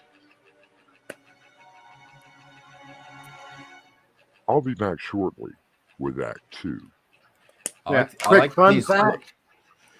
Raven is is a storyteller, and I submitted a story to him called 6 Feet, which I'm desperately trying to turn into a script. Yes. And he did such a great job on it that in the first, I think it was the first season. Probably. Yes, it was in the first season. I shot him an email and said, "Hey, would you like to voice a character?" And he was like all for it. Oh yeah. And he's Well, been with us ever since. He told you to write something and you just went home and He's story. I think. Yeah, I'm actually subscribed to his YouTube channel. Actually, I found him through your channel, and I've been thinking about. I don't know if he's accepting open submissions or anything like that, but I had been contemplating maybe trying to reach out to him and think You like should. maybe. Well, I think maybe if we did something where the cast got together and we we meet each other or something like that, like maybe he'd be open to maybe something that I've written before, or if he accepts open submissions, I don't know. Like He does. He does. He does actually accept open submissions. Oh, cool. Yeah. So maybe But I will tell you, he is camera shy. There, Okay. you will not find one picture of him anywhere. He's this mystery of mysteries. Fair enough. Sure. Fair enough. Yeah. Vitelli, on the run from 2 assassins, has found his way into a most unique gallery. His hostess seems to know quite a lot about him, and he wonders how. Oh, I read the newspapers, see the news reports about your so-called exploits. Then you should know that I'm not someone you should be messing with. Believe me, Augie, I have no intention of messing with you. Perhaps you would like a tour of my establishment. Sure, why not? Say, why are you here anyways? I thought you said you were closed on Mondays. Close to the general public, yes. I choose to do my work when the gallery is quiet and peaceful. And what sort of work do you do? Besides being the owner and curator of this gallery, I am also an artist. Oh yeah? Any of your stuff hanging in here? All of my stuff is here. Would you care to explore? Okay, lead on.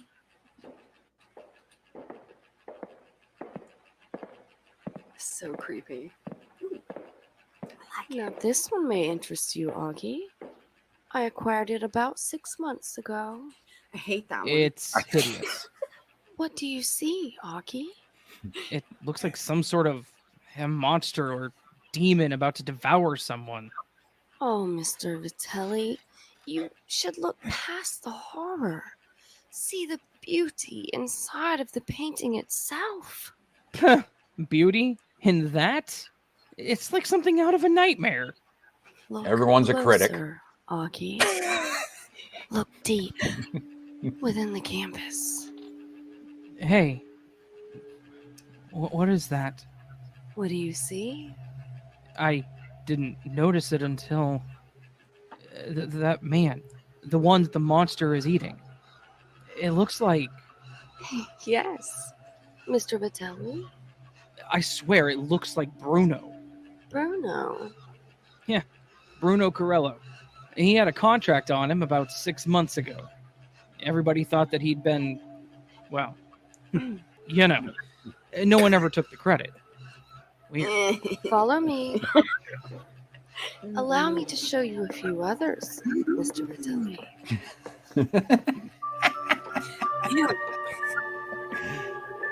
Oh, now what sort of place is this? I've told you. A simple art gallery. There is nothing simple about this That place. one's my favorite. Every painting, Very every lifelike. I have sculpture to that say, you it's very have, lifelike. it's something grotesque. Beauty is in the eye of the beholder, Augie. If you choose to see horror, then that is what you will see. No, that's not what I mean. In every one of them, there is someone that I know or knew. Simply models who have posed that for the one too. artist. That's all. Yeah, but all of those people disappeared. Now, how do you explain that? Mr. Vitelli, I am only an artist who happens to own an art gallery. It is true that I deal in the more macabre aspect of the world. No. There's something really screwy about. I think that's a little bit of a lore leak right there. A what? A little bit of lore. Maybe she has some backstory that could be developed upon that line, because she said that she's involved in the macabre aspects of the world. So she implies that she is a worldly kind of character. I mean, it could happen. I never know where the stories come from, to be honest. You know, they just kind of come, but every once in a while, we'll do characters that we kind of want Like to a reoccurring character. Yeah, I mean, we've got a whole nother series on the channel called Casebook of Sydney Chase, which just started as a two-parter in the second season, I think. Yeah. And we love the character so much that we've continued it. And then, of course, there's the Haunting. I love the Hauntings. Sorry. Yeah, which now has, I think, like 8 episodes or 9 episodes with the same characters. I call them the Fred ones. And because bless his heart. yeah, and I didn't want to make it serialized. I mean, each one is standalone.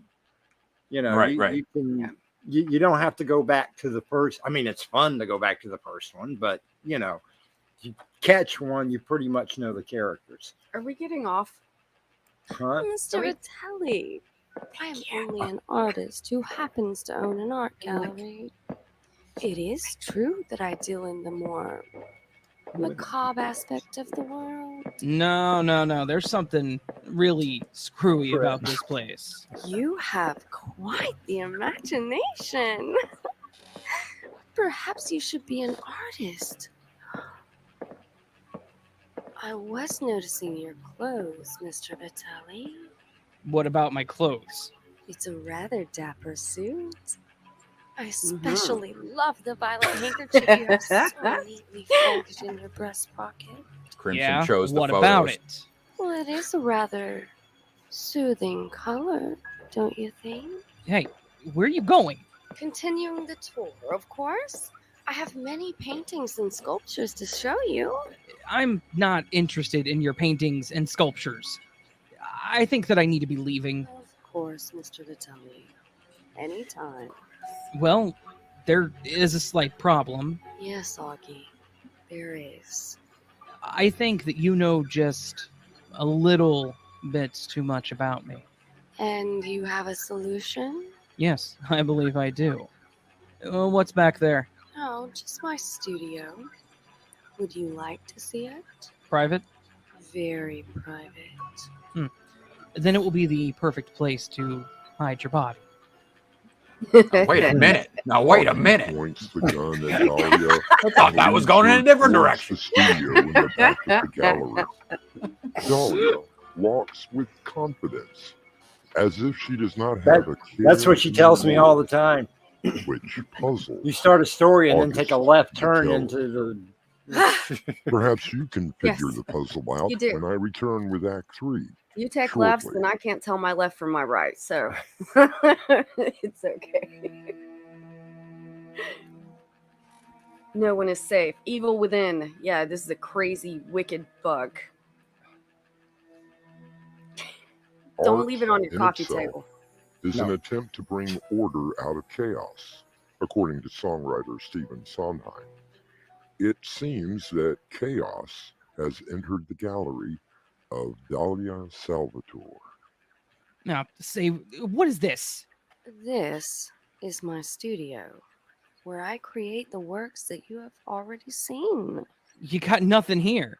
Only that black canvas in the middle of the room. No paints, no brushes, nothing. I am an Right. artist, Mr. Oh. He's from Vitelli. Kansas. I so. use whatever bad. materials that I find I'm always to critiquing bring you. order I apologize. to the chaos. That is what art is all about. Look, lady, I don't care. In a second, I'm going to get out of here, and you. Well, let's just say that your paintings will increase in value, since you'll be dead. I really do like the color of your tie, Augie. I think it will go well in my next painting. Oh, will you shut up? Yes, I believe that I will put you in a tree in the middle of a green field. The contrast of your tie will be wonderful. Yeah, you asked for it. Should have a sign on the door that says "Out to lunch." Yes, Mr. August Vitelli. A great contrast. I shot you. I shot you. Why aren't you dead? Yes, you will be a great addition to my gallery, Mr. Vitelli. Hey, what's going on? I can't move. Just stare into the canvas, Augie. Isn't it beautiful? You'll be so lovely In the tree, the green field, the pop of that violet. Oh, yes! It will be over very soon. No, the canvas. No, it's moving. It's coming towards me. What's happening? What is happening? Bless him.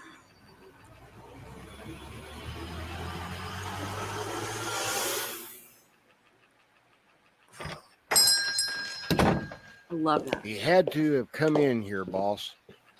It's the only place we haven't looked. Now, why would he come in here? Gentlemen, I'm sorry, but we're closed at the moment. Oh, excuse us. We didn't know. We will be open tomorrow if you would care to come by. Actually, we were looking for a friend. Yeah, a friend. We thought he might have come in here. I can assure you that no one has came in here tonight. Then you don't mind us looking around, do you? Well, if you would help me hang this painting, I suppose I could give you a private tour. Look, lady, We would be glad to help you, Miss. Salvador. Dahlia Salvador. And I would like to display this one right here by the door. Of course, Miss Salvatore. It's heavier than it looks. Yes, right there. Thank you, Anthony. Have we met before? I don't think so. Hey, boss, this painting. What about it? Well, look at it. See? All I see is a big tree with a guy. It's a guy hanging from a rope. What? It's a big tree. No. That's just sick. That's not what I mean. Look at the guy. What about it? That's just Don't you sick. recognize the suit? Sick. That purple handkerchief? Hey, you know what? You're right. Miss Salvatore, where did you get this painting? I acquired it a few minutes ago. I call it Augustus. And I must say, it is so refreshing to see two men wearing ties. No, It disregard. is seldom seen today. Oh, I love the color. That crimson with the dark specks. Hey, boss, something isn't right here. I wonder, would you two gentlemen help me in the back? I have two other paintings that I would like to hang tonight. Don't do it.